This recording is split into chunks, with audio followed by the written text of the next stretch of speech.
Kerry, Joe Lockhart. Guys, thanks so much for joining me. Alice, I want to start with you. If Republicans take back the House in the midterm elections, it seems pretty close to a certainty at this point, that is, without question spells the end to the Select Committee. But it's very clearly not the end of Justice Department investigations, the investigation down in Georgia. I guess the big question now, particularly based on what we've seen the last several months, does this issue go away just because Republicans control the House? Or is this something that carries over into potentially 2024? Look, the issue in terms of the House Select Committee, that will clearly go away, and they won't continue to look at that. The question is, what does the DOJ do? What have they seen and heard, and what are they learning and investigating that could potentially lead to criminal charges? That's the big question. But what we're seeing in terms of voters, the cake is pretty much baked. Those that were frustrated and angry with the insurrection are going to continue to be frustrated and angry. A lot of Republicans, specifically Trump's base and the ultra MAGA base, they look at this as nothing to see here, nothing to do here with regard to holding people accountable, and they're focusing more on the policy issues in terms of midterm elections, the economy, jobs, and crime. So I think in terms of the midterm election, Republicans are going to be more motivated by policy issues and not looking back at past grievances having to do with election integrity, election fraud, and what happened on January 6th. Well, those also aren't very beneficial issues for Republicans to be talking about based on everything we've seen in the hearing. Joe, as much as it pains me to say this, 2024 speculation is already in high gear. President Biden's poll numbers are at their lowest point right now. Trump's scheme, fraudulent scheme to overturn the 2020 election is obviously very much in the news. It seems like these types of things have members of both parties looking to some degree for alternatives. They should look no farther than their TV screens, according to a new Politico op-ed, which argues that Fox's far-right star Tucker Carlson could take the GOP nomination if he wants it, and that Democrats should answer that with Jon Stewart. Stewart has said, no way he'll run. I think his tweet was, no thank you. But Joe, this speaks to a larger question. Is Joe Biden right now, at this moment, given his poll numbers, given the turbulence, the top choice for Democrats in 2024? I think he's under pressure from his own base because there are things that the base are very angry about, abortion being probably the number one issue, that he has limited power to impact.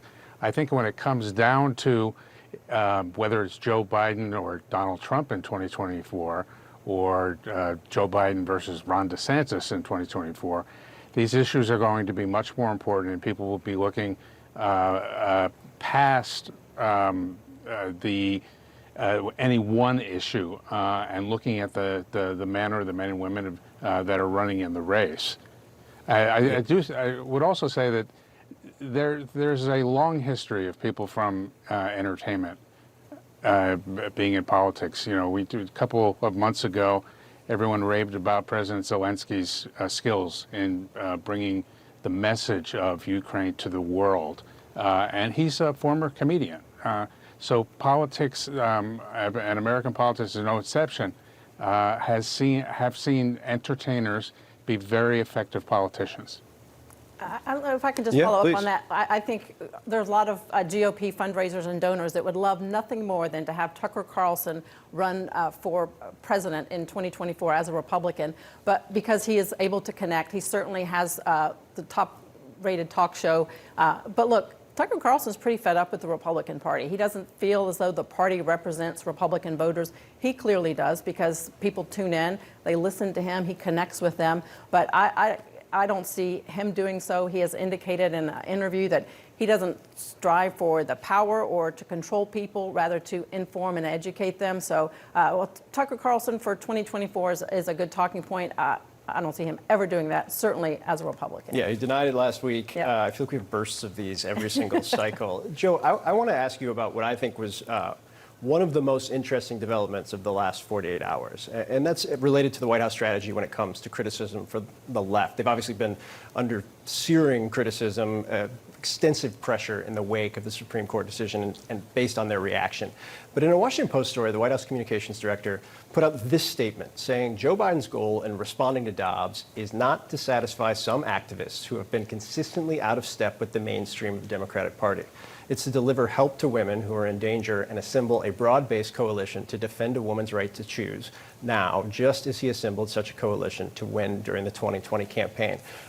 This was a whoa moment to me when I read it, because the administration has been so reticent to go down that path, despite regular conversations with frontline Democrats asking them to take this kind of stand. Do you feel like this is a good strategy, and is this a turning point for the administration in terms of how they deal with their own party?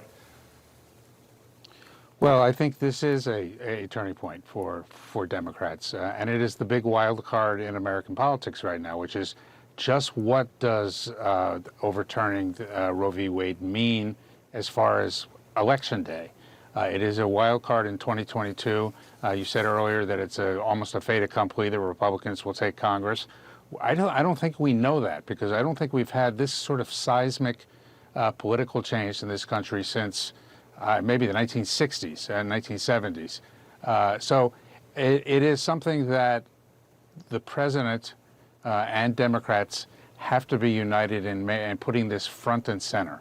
And I think you saw that over the last 3 or 4 days with the executive orders. But again, there's still frustration that he can't just sign a piece of paper and say this goes away.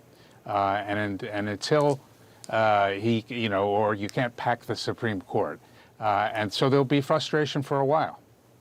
Yeah, well, but there's no question. That was an up-and-in, high fastball brushback pitch from Kate Bedingfield, and I know progressives have been very frustrated by it, but it'll be interesting to see how it plays out. I want to ask, when it comes to the Republican Party, Trump's influence in the Republican Party hasn't waned much, if at all, since he left office.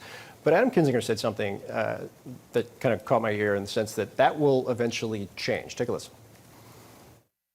What does history say in 5 or 10 years? Because I can guarantee, well, I can get about as close as I can to guaranteeing that in about 10 years, there's not going to have been a single Trump supporter that exists anywhere in the country. It's like Nixon. There were a lot of people that supported Nixon until he was out of office, and then everybody was like, oh, nobody supported Nixon.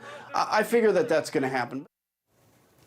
I feel like November 2016 should stop everyone from guaranteeing anything ever, to some degree. Right. But do you agree with that assessment, that the party will not be tethered to the former president 5 or 10 years from now? I truly believe so. I certainly hope so, because with him, we lost the House, the Senate, and the White House. And look, politics is a game of addition. We cannot just rely on Trump's base and the MAGA base. We have to add to that, and we have not done so.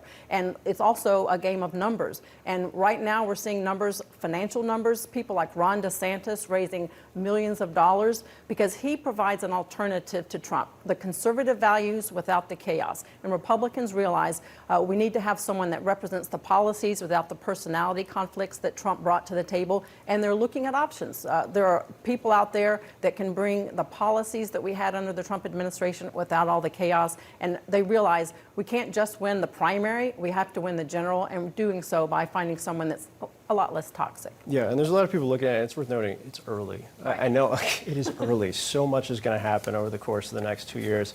Al Stewart, Joe Lockhart, thanks guys so much. I appreciate it. Thanks. All right, coming up, the famous sequoias in